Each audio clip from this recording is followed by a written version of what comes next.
تھا، بلکہ اس نے تکبر بھی کیا، کفر بھی کیا، اور خداوند عالم سے یہ کہہ رہا ہے بما اغویتنی، تو نے مجھے دھوکہ دیا، یعنی خود خدا کے مقابلے میں کھڑا ہوا، جس کا نتیجہ یہ ہوا کہ وہاں سے نکال دیا۔ دوسرا مطلب جو ہم نے کل بیان کیا کہ شفاعت کے ہم تین معنی کر سکتے ہیں۔ ایک معنی یہ ہوتے ہیں جس کو ہم پارٹی بازی کہتے ہیں، پارٹی بازی جائز نہیں ہے، تو شفاعت میں بھی اہل بیت پارٹی بازی جس کے اوپر دوسرے کو ظلم ہو، دوسرے کے لیے ظلم ہو رہا ہو، ممکن نہیں ہے۔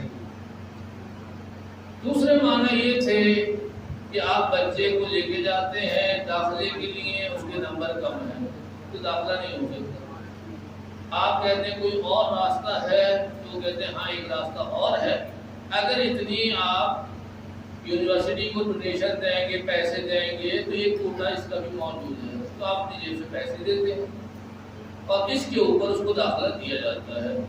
یہ بھی ایک شفاعت کی معنی ہے، یعنی اہل بیت اپنی نیکیاں دیں گے تاکہ اپنے چاہنے والوں کو وہاں سے نکالا جائے۔ تیسرے معنی شفاعت کے یہ ہے کہ اہل بیت شفاعت نہیں کریں گے، خدا شفاعت کرے گا اہل بیت کو راضی کرنے کے لیے۔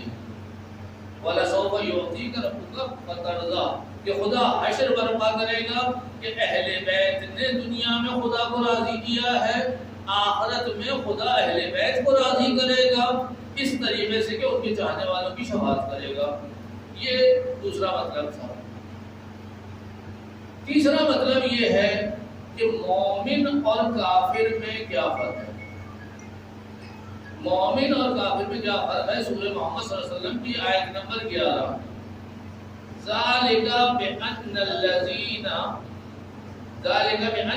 مَوْلَى الَّذِينَ آمَنُوا وَأَنَّ الْكَافِرِينَ لَا مَوْلَى لَهُمْ۔ مومن کی تعریف میں خدا یہ کہہ رہا ہے سورہ محمد کی آیت نمبر 11 میں کہ مومن کے اوپر ایک مولا موجود ہے اور کافر کے پاس مولا نہیں ہے۔ مومن کے پاس مولا ہے، کافر کے پاس مولا نہیں ہے۔ اسی کو امام رضا علیہ السلام نے بیان کیا، اللہم صلی علی محمد وآل محمد۔ کسی نے آگے امام رضا سے کہا کہ آپ کے چاہنے والے جو ہے راستے میں پیتے ہیں، امام رضا راستے میں ہے گزر جائیں گے۔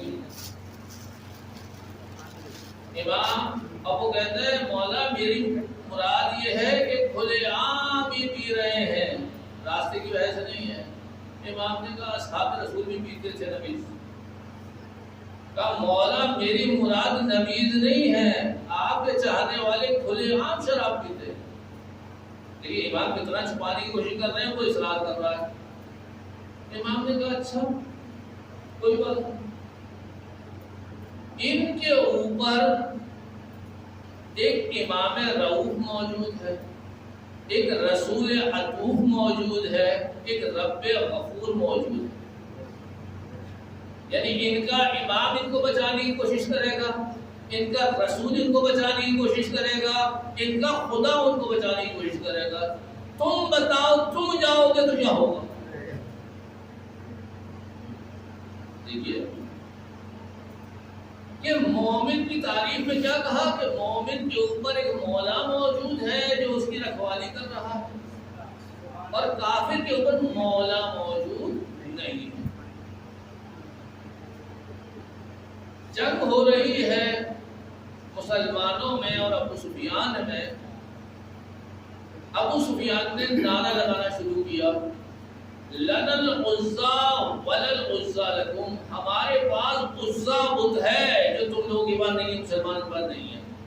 عزا انہوں نے رکھا تھا عزت کے لیے اور جنگ کے لیے، کامیابی کے لیے، تو وہ نعرے لگانے سے جنگ میں کہ لَنَا الْعُزَّىٰ وَلَا الْعُزَّىٰ لَكُمْ، ہمارے پاس عزا موجود ہے اتنا بڑا اور تمہارے پاس عزا نہیں ہے۔ پیغمبر نے علی کو بھیجا کہ جا کے تم بھی نعرہ لگاؤ اس کے مقابلے میں۔ حضرت علی میدان میں آئے اور نعرہ کیا لگایا؟ لَنَا الْمَوْلَىٰ وَلَا الْمَوْلَىٰ لَكُمْ، ہمارے پاس مولا ہے تمہارے پاس مولا نہیں ہے۔ ہمارے پاس مولا ہے، تمہارے پاس مولا نہیں ہے۔ میں یہ کہوں گا ان مشرکوں کو سمجھ میں آ گیا کہ مولا کے معنی کیا ہے، مسلمانوں کو غدیر کے دن مولا کے معنی آج تک سمجھ میں نہیں آئے۔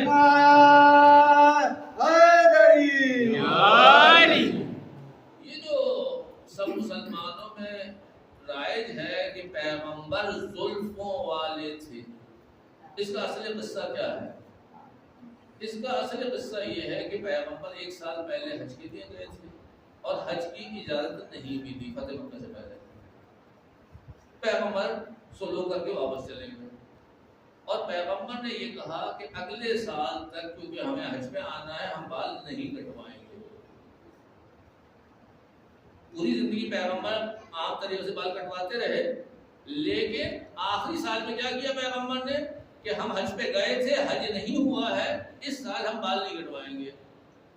تو 1 سال تک پیغمبر کے بال بڑھتے رہے اور زلفوں کی شکل بن گئے۔ صحیح؟ تو جتنے زیادہ مسلمان ہوئے تھے فتح مکہ پہ، انہوں نے رسول کی یہی صورت دیکھی تھی۔ تو وہ کیا کہتے ہیں کہ ہمارے رسول زلفوں والے، کالی کملی والے زلفوں والے جو کہتے ہیں، میں کہوں گا ان کو رسول کی زلفیں نظر آ گئی، لیکن جو رسول بلند کر کے علی کو دکھا رہے تھے وہ علی نظر نہیں آئے۔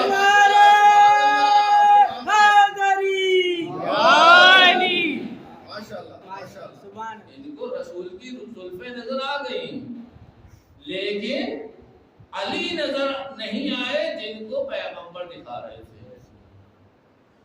تو کہنے کا مقصد یہ ہے خدا اپنا کام کر رہا ہے، اہل بیت اپنا کام کر رہے ہیں، اور ان کی کوشش یہ ہوگی کہ اپنے چاہنے والوں کی جتنی مدد ہو سکے کریں۔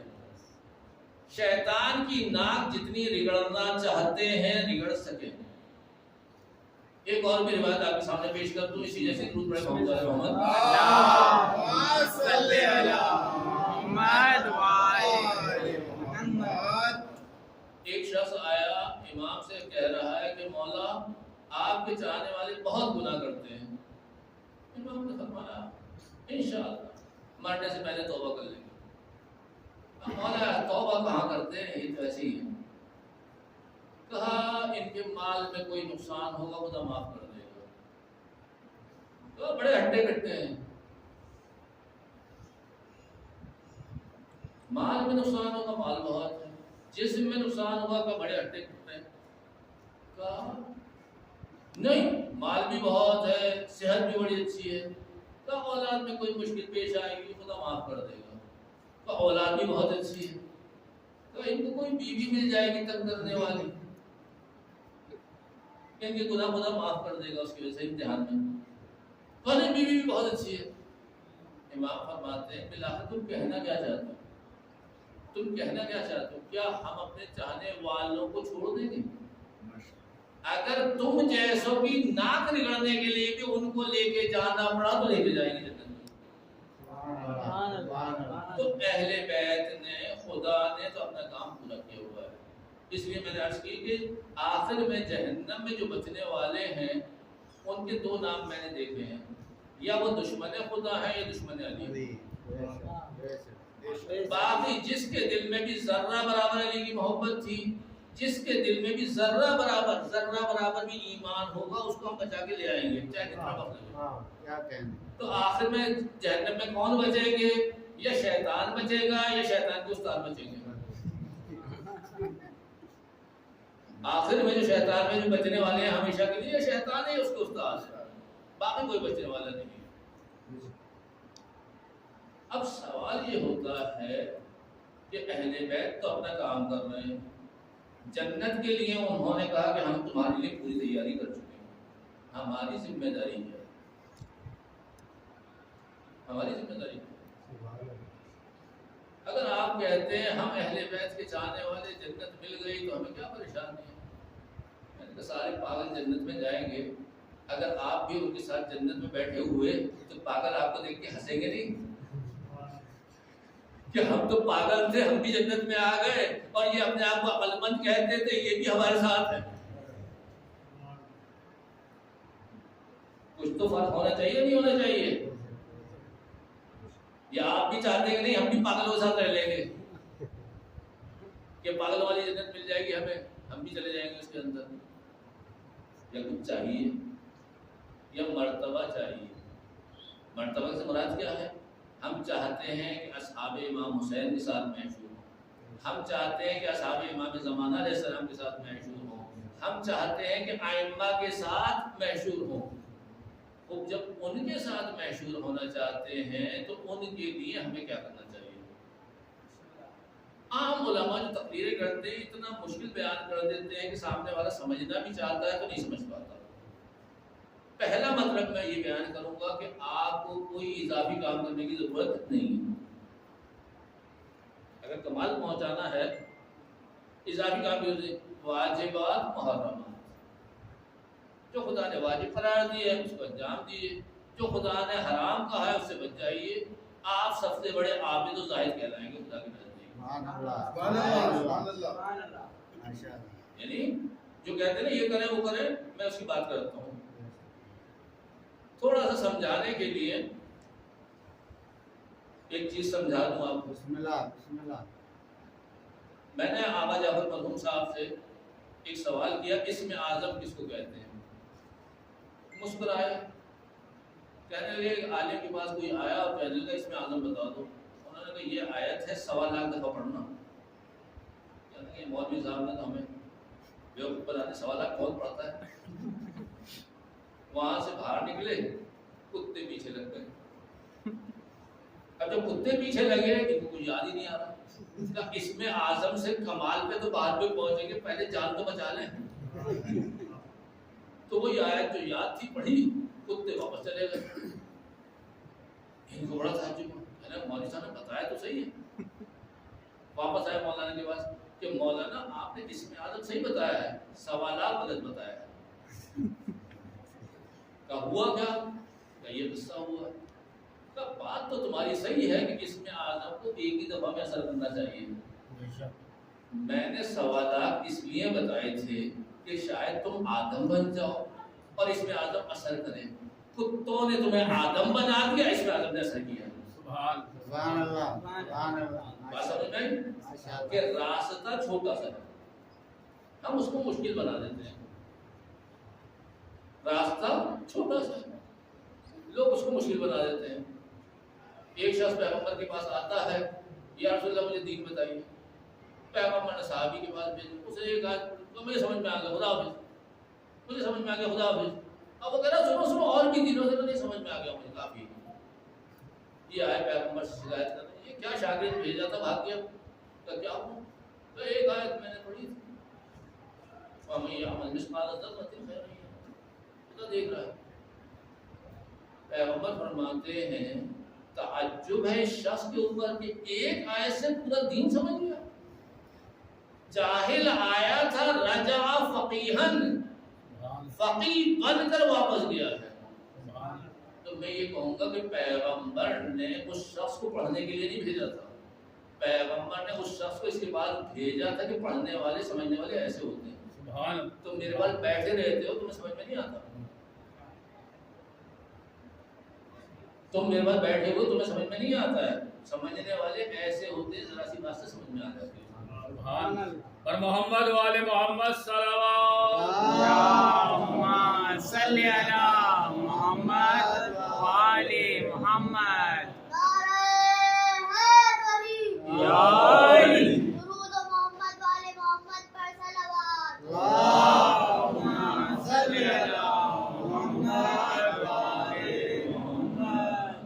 میں صرف یہ بات ثابت کرنے کے لیے کچھ مثالیں پیش کر رہا ہوں کہ خدا کی طرف جانے والا راستہ آسان ہے، ہم نے مشکل بنایا ہوا آسان راستہ۔ امام جعفر صادق علیہ السلام اللہم صلی علی محمد والے محمد۔ بنی اسرائیل کا ایک گناہگار تھا، اتنے گناہ کیے کہ گناہ سے تنگ آ گیا۔ اس نے کہا چلو اب توبہ کر لیتے ہیں، خیال آیا کہ اب توبہ کر لیتے ہیں۔ کہ توبہ کیسے کی جائے، کیونکہ عام آدمی کہتے ہیں توبہ ہو نہیں سکتی، کہیں نہ جانا پڑے گا۔ تو پہاڑ کے اوپر ایک عابد و زاہد رہتا ہے، اس کے بعد جاتا ہوں۔ اس عابد و زاہد، یہ امام قصہ نقل کر رہے ہیں، عابد کے پاس پہنچتے ہیں اور کہتے ہیں کہ بھائی میں ذرا توبہ کرنا چاہتا ہوں، کیا کیا گناہ ہے تمہارے پاس؟ اس نے جو فہرست سنانا شروع کی تو وہ عابد و زاہد کانپنا شروع ہو گئے کہ بھائی اتنے گناہ ہیں، یہاں سے دور ہو جا کے میرے اوپر عذاب نہ آ جائے۔ اس نے کہا اچھا میرے گناہ اتنے زیادہ ہے، خدا معاف نہیں کر سکتا؟ کہا نہیں یہاں سے گناہ نہیں، یہاں سے اسے چاقو نکالا، جب خدا مجھے معاف نہیں کر سکتا ایک گناہ اور صحیح، اس کو بھی قتل کر دیا، ایک گناہ اور صحیح۔ پھر اپنے گناہوں میں مشغول ہو گئے، خیال آیا کہ میں اتنے گناہ کر لیا، توبہ کر لیتا ہوں۔ پھر ایک دوسرے عابد کے پاس پہنچ گئے، اس نے کہا کہاں سے آ جیسے کیا کیا گناہ کیے، ہم سے پھر سنانا شروع کر دیا۔ وہ کہا وہ جو عابد تھا نا اس کو بھی میں نے کہا نکلو نکلو نکلو، اس نے جب ایسا کام ہے خدا معاف نہیں کر سکتا ہے؟ کہا نہیں کر سکتا، ایک گناہ اور صحیح، اس کو بھی پھر اپنے گناہوں میں مشغول۔ پھر واپس خیال آیا کہ توبہ کر لینا چاہیے۔ پھر ایک اور کو ڈھونڈا کہ یہ کوئی عالم ہے، اس کے بعد چلتے ہیں، عالم خدا ہے۔ اس کے پاس پہنچے، میں توبہ کرنا چاہتا ہوں۔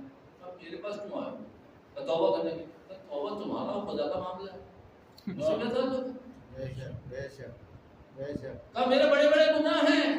کہا تمہارے گناہ بڑے ہیں یا اس کا کرم بڑا ہے؟ کہا میں بتا دوں؟ کہا نہیں، وہ ستار العیوب ہے، وہ اعلان پسند نہیں کرتا ہے، وہ عیب چھپاتا ہے، تم کیوں دکھا رہے ہو؟ اچھا یعنی خدا قبول کر سکتا ہے؟ کیوں نہیں کر سکتا؟ کہ یہ تو صحیح ہے، یہاں تک تو صحیح ہے، بتاؤ خدا نے قبول کیا یا نہیں کیا؟ میری توبہ کو خدا نے قبول کیا یا نہیں کیا؟ جیسا تھا اس کا مزاج۔ کہ دیکھو تم میرے پاس آئے ہو نا، یہاں پہاڑ سے نیچے اترو گے، دو بستیاں ہیں، ایک میں خدا کو ماننے والے رہتے ہیں اور ایک میں مشرک رہتے ہیں، خدا کے دشمن رہتے ہیں۔ اگر تم اتر کر خدا والوں کے پاس پہنچے تو سمجھنا خدا نے تمہاری توبہ قبول کر لی، اور اگر مشرکوں میں پہنچے اس کا مطلب تمہاری توبہ سچی ہوئی تھی۔ اب یہ نیچے اتر رہا ہے، راستے میں دو راہ آ رہا ہے، دو راہ کہ یہ اس بستی ہے، اس بستی یہ وہاں جیسے رکا ملک الموت نے اس کی روح قبض کر لی۔ یہ امام قصہ سنا رہے ہیں۔ اب فرشتے پریشان ہو کر آتے ہیں خدا کے پاس کہ یہ جو بندہ ہے اس کا کیا حکم ہوگا؟ کہ جو میرے بندے نے حکم دیا ہے، فیصلہ دیا، وہ چلے گا۔ کہ اس نے تو کہا تھا جہاں پہنچو گے وہ حکم ہوگا، کہ یہ تو دو راہیں میں مر گیا ہے۔ کہ کوئی بات نہیں، تو فاصلہ ناپ لو، فاصلہ ناپ لو، کن سے نزدیک تھا؟ کہا خدا والوں سے نزدیک تھا۔ کہا اس کی توبہ قبول کر لو۔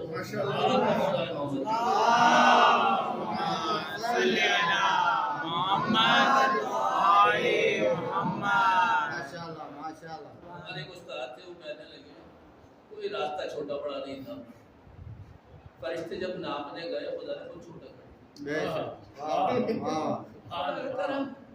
خدا اپنے بندوں کو سزا نہیں دینا چاہتا، بچانا چاہتا ہے۔ خدا اپنے بندوں کے عیب چھپانا چاہتا ہے، وہ آگے بڑھا، خدا نے قبول کر لی۔ تو اصل چیز آسان ہے۔ ایک طالب علم دینی تعلیم کی طرف آئے تو ان کو شوق ہوتا ہے کہ ہم اہل بیت سے نزدیک ہوں، امام کے اصحاب میں شامل ہو جائیں، یہ ساری باتیں ہوتی ہیں۔ اب وہ پہنچے مسجد میں تو ایک بیٹھے ہوئے تھے، انہوں نے کہا بیٹا کیا کر رہے ہو؟ کہا میں دینی تعلیم بن گیا ہوں۔ اچھا دیکھو نماز شب، نماز شب، نماز شب، نماز شب کے بغیر کوئی کام نہیں ہو سکتا۔ دنیا چاہیے نماز شب پڑھنا، آخرت چاہیے نماز شب۔ وہاں سے نکل کے دوسری جگہ گئے، بیٹا کیا ہو گئے؟ دینی تعلیم۔ اچھا اگر دینی تعلیم زیارت عاشورہ، زیارت عاشورہ، زیارت عاشورہ، 100 سلام 100 لاکھ۔ وہاں سے نکل کے تیسری جگہ پہنچے، انہوں نے کہا زیارت جامعہ، زیارت جامعہ، زیارت جامعہ۔ اب یہ صبح یہ اعمال کر کے جب پہنچے تو کلاس کا ٹائم ختم ہو چکا، نیند آ رہی تھی۔ جو ان کے استاد تھے انہوں نے پوچھا کیا ہو بھائی آج پڑھائی کے لیے تمہاری آنکھیں کیوں ایسی ہو رہی؟ کب وہ ایک عارف کے پاس پہنچے، انہوں نے نماز شب کہی، نماز شب پڑھنے شروع کر دی۔ پھر گئے زیارت عاشورہ، وہ پڑھنا شروع کر دی۔ پھر انہوں نے زیارت جامعہ کہی۔ تو یہ بزرگوار کہتے ہیں ان لوگوں نے ایک اور طالب علم ہم سے چھین لیا۔ پھر انہوں نے نصیحت کی، یہ باقاعدہ کتاب میں لکھا ہے، ان کو انہوں نے لکھا ہے عبد الکریم حائری کے بیٹے مرتضی حائری، جو جنہوں نے مؤسسے حوض علمیہ ان کی بنیاد رکھنے والے، ان کے بیٹے نے کتاب لکھی ہے سر دلبرام۔ اس میں یہ واقعہ انہوں نے لکھا ہے خود نام لے کر۔ چلو بیٹا اس طریقے سے ریاضت نہیں کی جاتی، یہ ریاضت ہے بوڑھی عورتوں کی۔ یہ ریاضت کس کی ہے؟ بوڑھی عورتوں کی ریاضت ایسی ہوتی ہے۔ کہ پھر آپ کی ریاضت کیسی ہوتی ہے؟ کہ میری ریاضت اور میرے اساتذہ کی ریاضت یہ ہے کہ جب رات ہو جائے چائے پینا، حقہ سلگانا، ہاتھ میں تسبیح لینا، اگر سگریٹ پیتے ہو سگریٹ بھی پی لینا، تسبیح ہاتھ میں لینا اور گننا شروع کرنا کہ آج میں نے کیا غلطی کی، آج میں نے کیا غلطی کی، آج میں نے کیا غلطی کی، اور ہر روز گنتے رہنا۔ اور جب ایک وقت ایسا آئے کہ تم کہو کہ اب تسبیح میں کوئی دانا نہیں ہے کہ میں نے غلطی کی، تب آگے بڑھو۔ یعنی پہلا مرحلہ کیا ہے؟ گناہوں سے بچاؤ۔ پہلا مرحلہ کیا ہے؟ اپنے گناہوں سے بچاؤ۔ یہ ریاضت ہے سب سے بڑی، یہ ریاضت ہے سب سے بڑی۔ پھر واجبات کو انجام، پھر اپنی تعلیم حاصل کرو۔ اگر اس طرح کرو گے تو کمال پہ پہنچو گے۔ اِنَّا عَلِيًّا علیہ السلام بلغ ما بلغ من صدق الحدیث وَأَدَاءِ الْأَمانَۃِ۔ یہ جو علی علیہ السلام ہے، روایت یہ کہہ رہی ہے اگر کسی بھی مقام پہ فائز ہوئے ہیں دو چیزیں تھیں۔ ایک کیا چیز؟ صدق حدیث، ادائے امانت، سچے تھے اور امانت دار تھے۔ سبحان اللہ۔ پیغمبر کہیں پہنچے ہیں تو یا صادق تھے یا امین تھے۔ کم از کم اپنے آپ سے سچ بولنا، ابھی اعلان کرنے کی ضرورت نہیں ہے۔ تو آپ کو کچھ نہیں کرنا، اب کیا کرنا ہے؟ آپ ٹھیلا لگا رہے ہیں تو سچے رہیے، امانت دار رہیے۔ میں سمجھتا ہوں بات پوری پہ چکا۔ آپ اگر تاجر ہیں تو حضرت خدیجہ کی طرح عدالت و انصاف سے کام لیجیے۔ اپنا کام تبدیل نہیں کیجیے، اپنے آپ کو تبدیل کیجیے۔ درود پڑھیں مولانا۔ اللہم صلی علی محمد وآل محمد۔ میری بات آپ لوگوں کے لیے واضح ہو رہی ہے؟ میں بتا رہا ہوں کہ ہم کمال میں کیسے پہنچتے ہیں۔ آسان راستہ، آسان راستہ کمال پہ پہنچنے کا کیا ہے؟ صدق حدیث واداء الامانہ۔ روایت کیا کہہ رہی ہے؟ لا تنظروا الى طول رکوع الرجل وسجودہ۔ کسی شخص کے طولانی رکوع اور سجدوں کو نہ دیکھو، کسی شخص کے طولانی رکوع اور سجدوں کو نہ دیکھو۔ فإن ذلك قد اعتاد، یہ عادت ہے۔ لو ترک مثل وشب، جب چھوڑتا ہے تو وحشت ہوتی ہے۔ پھر کیا دیکھو؟ بل ننظر الى صدق الحدیث واداء الامانہ۔ میں نے آپ سے کیا کہا کہ دیکھیے میں مجلس پڑھ رہا ہوں، ذکر حسین کر رہا ہوں، محبت ہے تو میں بھی ذاکر حسین کہتا ہوں۔ آپ سن رہے ہیں، آپ بھی محبت رکھتے ہیں، حسین کی طرف توجہ ہے، چاہے آپ منہ سے نہیں بول رہے، دل میں یاد کر رہے ہیں، آپ بھی ذاکر حسین۔ ایک فلم بنا رہا ہے مجلس کی وہ بھی ذاکر حسین ہے، ایک پانی پلا رہا ہے وہ بھی ذاکر حسین ہے، صحیح، ایک فرش عزا بچھا رہا ہے وہ بھی ذاکر حسین ہے، ایک بچوں کو بھیج رہا ہے کہ حسین سے آشنا ہو جائے وہ بھی ذاکر حسین ہے۔ سبحان اللہ سبحان اللہ ماشاءاللہ۔ اب ایک آدمی اگر اسی کو بالکل الٹا کر دیں، ہو سکتا ہے سب کچھ کر رہا ہو، حسین سے اہل بیت سے محبت نہ ہو، تو وہ ذاکر حسین میں نہیں کہلائے گا۔ بے شک۔ آپ کہہ رہے ہیں کہ ہماری مجلس میں مجمع اتنا تھا، تو کس نے کہا کہ اہل بیت نے قبول کیا؟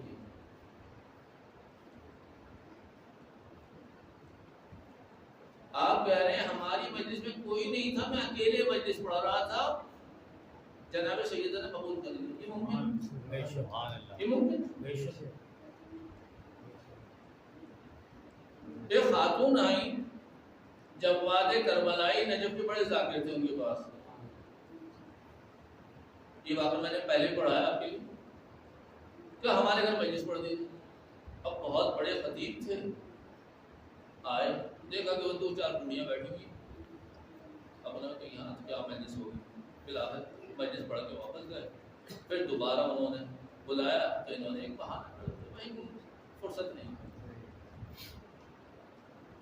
تھوڑی دیر لیٹے تو امام حسین کی زیارت ہوئی، سبحان اللہ۔ کہتے بہت بڑے خطیب ہو گئے، ہماری مجلس کا انکار کیا نا۔ اب ایک دم ہوش میں آئے، دوڑتے ہوئے پہنچے اس بوڑھی کے گھر، تو بوڑھی نے دروازے پہ شکل دے کے کہا جب تک امام حسین ڈانٹتے نہیں سمجھ میں نہیں آتی بات۔ اور محمد وآل محمد صلوات صلی علی محمد وآل محمد۔ وائس تبریزی ایران کے تبریز کے بہت بڑے خطیب شمار ہوتے ہیں، یہ ان کا اپنا واقعہ ہے، یہ ان کے بیٹے کا۔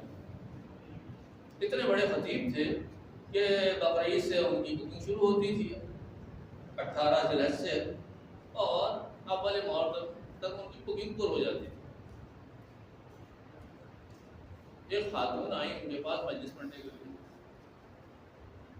اس نے کچھ پیسے دیے، کہا یہ پیسے کم ہیں، کہا مجلس پڑھ دیجیے، کہا نہیں میں فیس پوری لیتا ہوں۔ وہ گئی، اس نے اپنا ایک مخمل کا کوئی کپڑا تھا وہ لا کر فیس پوری ہو، اس نے آ کے مجلس پڑھ دی، مجلس ہو گئی۔ اب 18 ذی الحجہ شروع ہو چکی ہے، دن گزرتے جا رہے ہیں، ایک آدمی بھی نہیں آیا مجلس پڑھوانے کے لیے، ایک آدمی بھی نہیں آیا مجلس پڑھوانے کے لیے۔ اب یہ کہ میں اتنا بڑا خطیب، اگر لوگ پتہ چلے گا میں مجلس نہیں پڑھا رہا تو میری بدنامی ہے، تو نوکر کو لیا کہ ہم دوسرے شہر میں مجلس پڑھنے جا رہے ہیں دیہات میں، اور راستے میں اس کو بھی واپس کر دیا کہ اس کو پتہ نہ چلے۔ ایک دیہات میں چلے اور دیہات والوں کو پتہ چلا اتنا بڑا خطیب آیا اور یہ وہ استقبال۔ اب بیٹھے ہوئے ہیں تو اس دیہات کا جو تھا خان، جو بھی کہہ رہے رئیس، وہ آیا، اس نے کہا آپ میرے مہمان۔ کہا یہ کیوں مہمان؟ کہا ہمارے یہاں کا دستور یہ ہے کہ جو بھی خطیب آتا ہے اس کے گھر مہمان ہوتا ہے، اس خان کے گھر، آپ چلے جائیے۔ اب ان کے گھر میں مہمان ہیں، رات کو ان کو حاجت ہوئی پیشاب وغیرہ کرنا، رفع حاجت کے لیے نکلے تو وہ جو کنویں بنے ہوتے ہیں نا لیٹرین والے، اس کے اندر گر گئے، رات دیہات تھے اس میں گر گئے۔ جب گر گئے شور شرابہ کے کتے بھونکنے لگے، جب کتے بھونکنا شروع ہوئے تو گھر کی بہو نکل کے آئی، اس نے ان کو بچانے کی کوشش کی، وہ بھی اس میں گر گئی۔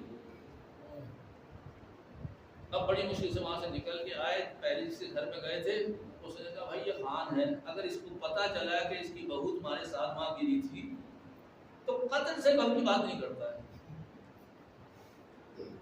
قتل سے کم کی بات نہیں ہوتی ہے۔ یہ وہاں سے بھاگے اور اپنے گھر پہنچے اور اس خاتون کو بلایا، یا اس کے بعد گئے اور اس سے کہا یہ اپنا کپڑا مجھ سے واپس لے لو۔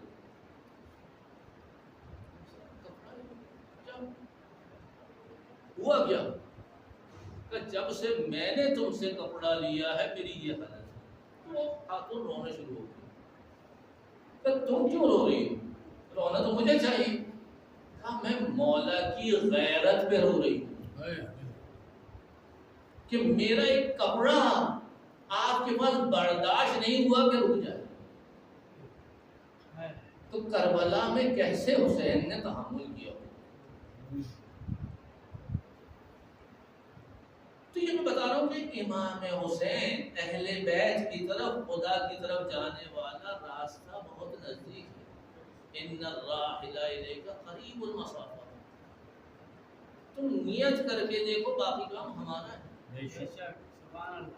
جیسے آپ کسی کو دعوت کرتے ہیں کہ ہمارے گھر کھانے پہ تشریف لائیے گا، اگر وہ قبول کر لے تو کیا ہوتا ہے؟ راستہ بتانا آپ کا کام، انتظام کرنا آپ کا کام، کھانا کھلانا آپ کا کام، پانی پلانا آپ کا کام، جاتے ہوئے شکریہ ادا کرنا آپ کا کام. تو خدا آپ کو دعوت دے رہا ہے، آپ کا کام صرف کیا ہے؟ لبیک کہنا. سبحان اللہ سبحان اللہ. آپ لبیک کہہ کر دیکھیے اور جواب نہ آئے پھر بتائیے گا. حضرت ابوذر جو ہیں بھیڑیں چرا رہے ہیں، اتنے میں ایک بھیڑیا آتا ہے، حملہ کرتا ہے، اس کو بھگایا، پھر دوبارہ حملہ کرتا ہے، پھر بھگایا، پھر حملہ کیا، پھر بھگا دیا. کہتے ہیں عجیب بے غیرت جانور ہے، اتنی دفعہ بھگا چکا ہوں پھر حملہ کر رہا ہوں. اس بھیڑیے نے عربی زبان میں کہا، یہ واقعہ کتابوں میں لکھا ہے مکلم الذئب، بھیڑیے نے جس سے بات کی. بھیڑیے نے عربی زبان میں جسے کہا میں بے غیرت ہوں جس کی یہ غذا ہے، یا تم بے غیرت ہو کہ خدا کا نبی آ کر بلا رہا ہے اور تم بھیڑیں چلا رہے ہو. کیا عجیب بات. یہ بھاگ گئے اور یہ تو پورا قصہ ہے. آتے ہیں رسول کے پاس، ایمان لاتے ہیں، تمام چیزیں کرنے کے بعد واپس آتے ہیں تو وہی بھیڑیا بھیڑیں چرا رہا تھا. وہی بھیڑیا بھیڑیں چلا رہا تھا. تو اب مجھے بتائیے ہمارا کام خدا کی طرف جانے کے لیے کیا ہے؟ صرف آپ ارادہ کریں کہ میں مولا کی بات سننا چاہتا ہوں. واقع کربلا نے تمام شخصیات آپ کے سامنے لا کے رکھ دی. زہیرین عثمانی مذہب کے تھے، وہاب کلبی عیسائی مذہب کے تھے، حر یزیدی تھے. ایک حر عبید اللہ جوفی تھا، وہ امام کے ساتھ نہیں آیا ہے، وہ کیا تھا؟ ڈاکو تھا. عبید اللہ حر جوفی کا بھی ایک واقعہ ہے کربلا میں. وہ یہ ہے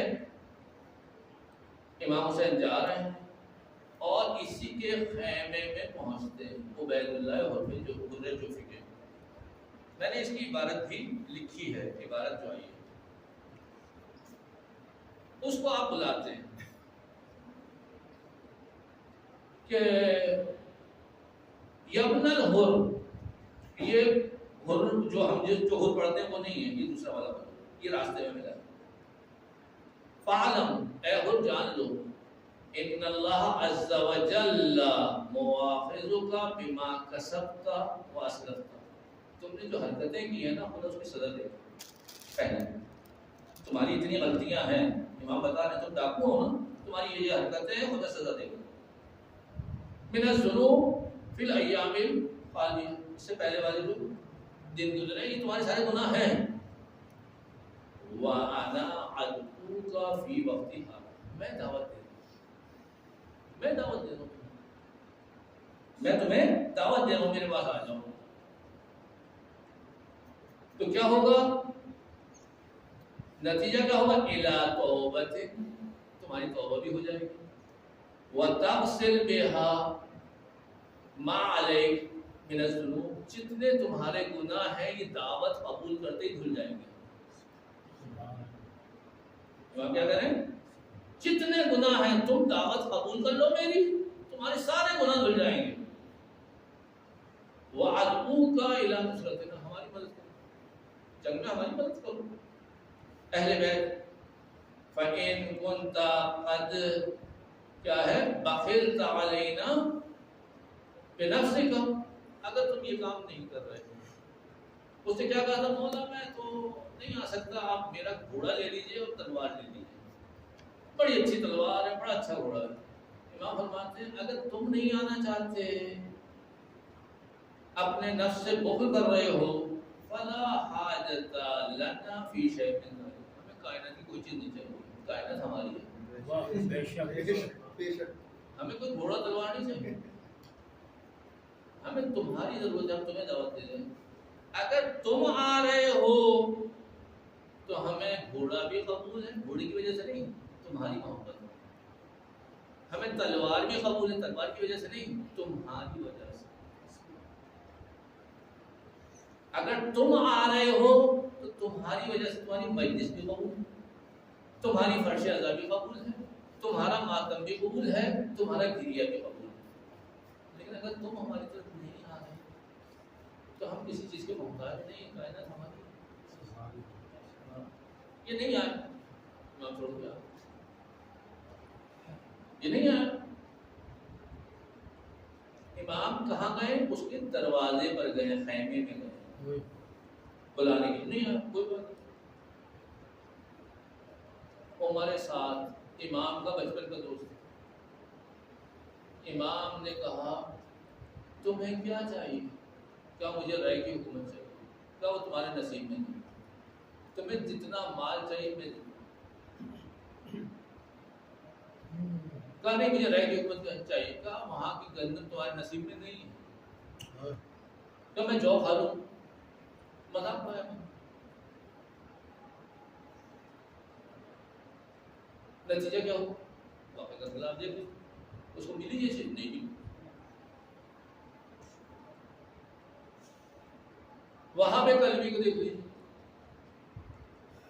وہاں پہ کلبی شادی شدہ ہیں، عیسائی ہیں، اپنی بیوی اور زوجہ والدہ کے ساتھ، نئی نئی بیوی کے ساتھ، والدہ کے ساتھ جا رہے ہیں۔ امام حسین علیہ السلام جاتے ہیں راستے میں، اس کے خیمے میں ماں باہر نکلتی ہے، کہا وہاب ہے؟ کہا نہیں۔ کہاں گیا ہوا ہے؟ وہ باہر پانی وانی لینے گیا ہوا ہے۔ کہا آپ کس لیے آئے ہیں؟ کہا پانی۔ کہا پانی لینے گیا ہوا ہے نہیں۔ امام حسین نے نیزہ زمین پہ مارا، نکالا، پانی ابلنا شروع ہو گیا، واپس آ گیا، پانی ابلنا شروع ہو گیا، واپس آ گیا۔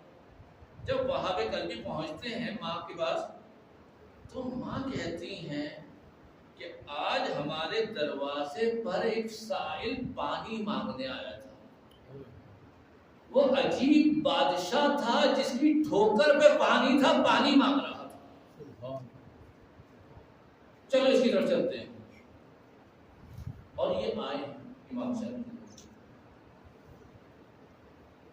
یہ آئے ہیں عیسائی، عیسائی امام کی خدمت پہنچ چکے ہیں۔ وہاں پہ کلبی جاتے ہیں، جنگ کرتے ہیں، دشمن ان کا سر کاٹ کے ماں کے آگے پھینک دیتے ہیں۔ ماں یہ کہتی ہے جو چیز حسین کی راہ میں دے دی ہمیں نہیں چاہیے۔ یہ عیسائی کو دین کیسے سمجھ میں آ گیا؟ زہیر بین عثمانی تھا، حج سے واپسی پر قافلہ ساتھ ساتھ چل رہا ہے، زہیر بین کوشش یہ کرتے ہیں کہ امام سے فاصلہ رکھیں، ملنا نہیں چاہ رہے امام سے زہیر بین۔ اور یہ جو عام طور پر حبیب نے مظاہر کے واقعات نقل کیے جاتے ہیں نا، تو جا کے یہ حبیب کے نہیں ہیں، یہ زہیر بین کے ہیں، تاریخ میں آپ دقت کریں گے، یہ زہیر بین کے واقعے عثمانی مذہب، یعنی جہاں امام کا خیمہ ہوتا تھا یہ اس سے آگے جا کے، یہ پیچھے جا کے دور ٹھہرتے تھے، ملنا نہیں چاہ رہے تھے۔ لیکن امام ان کے خیمے میں خود پہنچے، زہیر کو بتایا، سمجھایا، فوراً راضی ہو، اور ان کا واقعہ ہے کہ زوجہ کو میں نے طلاق دی تم آزاد ہو جاؤ. لوگ سمجھتے ہیں کہ طلاق دی، یہ طلاق شاید اس لیے نہیں دی تھی کہ زوجہ سے بیزار تھے، کیونکہ ان کو معلوم تھا کہ واقعی کربلا کے بعد اگر بیوی کی نسبت میری طرف نکلی تو اس کو بھی اذیت دی جائے گی. تو اس کو بچانے کے لیے اعلان یہ کیا کہ میں نے تمہیں طلاق دے دی ہے، تم سے میرا کوئی تعلق نہیں ہے، میں مرنے جا رہا ہوں، تاکہ اس کو اذیت نہ ہو. یہ سہیل ہے جو عثمانی مذہب تھا. اور انہی میں ایک ہے وہ جو یزیدی ہے، جو یزیدی ہے، یزید کا لشکر کا سردار ہے.